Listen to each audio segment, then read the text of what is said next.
Once upon a time, there lived a beautiful princess in a big castle. One day, her father the king gave her a golden ball as a birthday present. Happy birthday, my daughter. Thank you, father. The princess loved this golden ball. She started to spend all her time playing with it in the garden. One day, she went out with her ball and started to play with it, tossing it around. The princess came next to a little pond and kept on playing with the ball. Right at that moment, she could not catch the ball after she tossed it in the air, and the ball started to roll away. My ball! The princess ran after her golden ball, but the ball got faster and faster. Finally, the ball fell in the pond and sank into the deep waters. Oh no! The princess sat down next to the pond and desperately started to cry. My beautiful golden ball! How am I going to bring it back? Suddenly, she heard a voice. Ribbit, my beautiful princess, why are you crying? Ribbit. She looked around but could not figure out where the voice was coming from.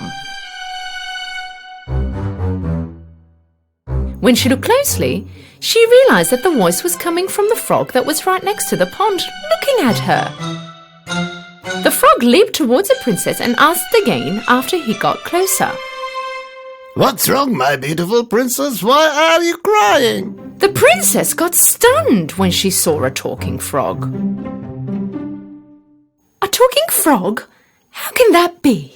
Well, here I am, talking, beautiful princess. Now tell me, why are you crying? Coming back to herself, the princess started to tell her story. The golden ball that my father gave me fell in the pond. It's already at the bottom. How am I going to get it back?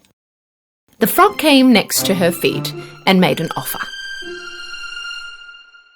My beautiful princess, I will bring back your ball, but in return I will need you to do me a favor. The princess was curious. So what's the favor? If you accept to be friends with me, I would like to live with you in the castle. The princess thought about it and then accepted his offer. So the frog jumped in the water and went out of sight.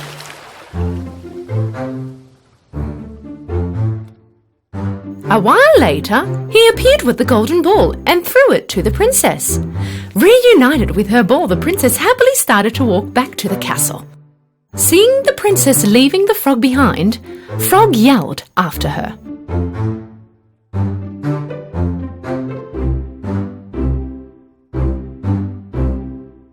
My beautiful princess, you forgot me. You promised to take me with you to the castle.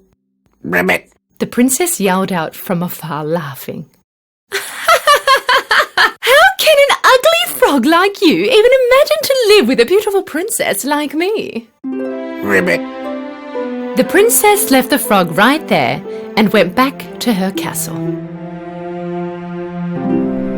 In the evening, the king, queen, and the princess sat down at the dinner table.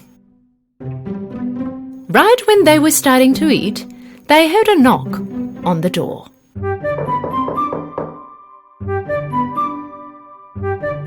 The maid told them that a frog had arrived and told them that he was invited by the princess and asked permission to come in.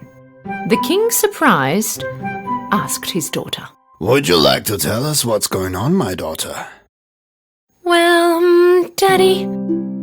The princess told all about what happened that morning at the pond.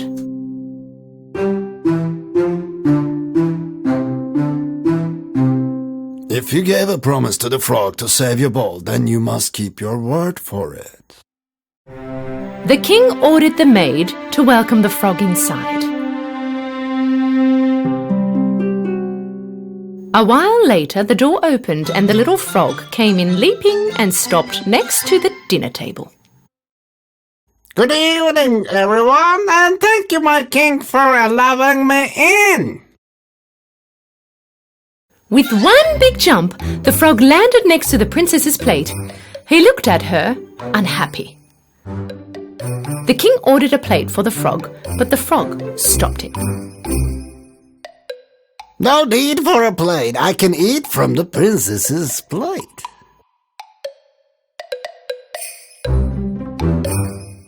The frog started to eat from her plate. The princess was really upset with him, but she thought that he would leave after the dinner anyway, and didn't say anything.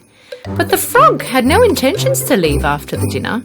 When she left the table, he followed the princess to her room.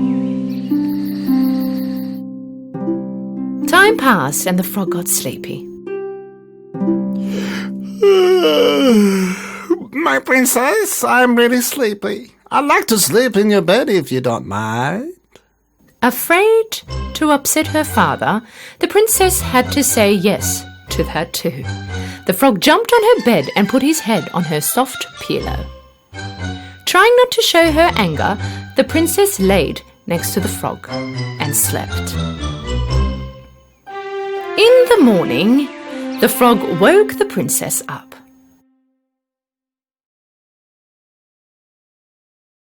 Good morning, my beautiful princess. I have one more wish from you.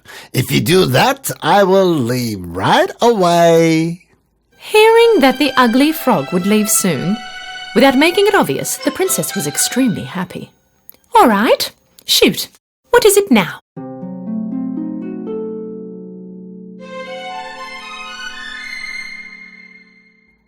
I want you to kiss me, my princess. The princess jumped out of her bed furiously. How dare you? That is impossible! The smile on the frog's face disappeared, and instead a teardrop ran down his cheek. The princess thought for a while. Oh well, what's the big deal with one tiny kiss? Evidently, I won't see him ever again. And so she gave him a kiss. As soon as she kissed the frog, a bright white light covered the room. Due to the light, the princess couldn't see anything. After a short while, the light disappeared. The princess started to see again, but this time she could not believe her eyes. Right where the frog was standing a moment ago, there was a very handsome man instead. The princess was stunned with what she was seeing. She couldn't believe her eyes, and so she asked, "Who are you? What happened to the frog standing here?" My beautiful princess, I am the prince of a land far away. The evil witch cast a spell on me and turned me into a frog. To break the spell, I had to spend one night next to a princess and get a kiss from her. Thanks to you, I am safe from being a frog forever. The princess was very surprised, but also very happy with what she heard. They both went next to the king and told him all about it. This should be the second lesson the frog has taught you, my dear daughter. We should not evaluate anyone by only their looks and judge without knowing the whole truth about them. The king hosted the prince for a few more days in his castle. The prince and the princess came next to the pond where they first met. My princess, will you marry me and come with me to my kingdom? The princess smiled and nodded, accepting the prince's offer. And right at that moment, a sound broke the silence. Ribbit! Ribbit! They turned and looked where the sound came from. There was a frog next to the pond, looking at them. They held their breath and waited for him to talk. But it didn't happen. They both started laughing. Don't worry, little froggy. I'm sure you too will find your princess one day. And laughed a little more. After a short while, they got married and lived happily ever after.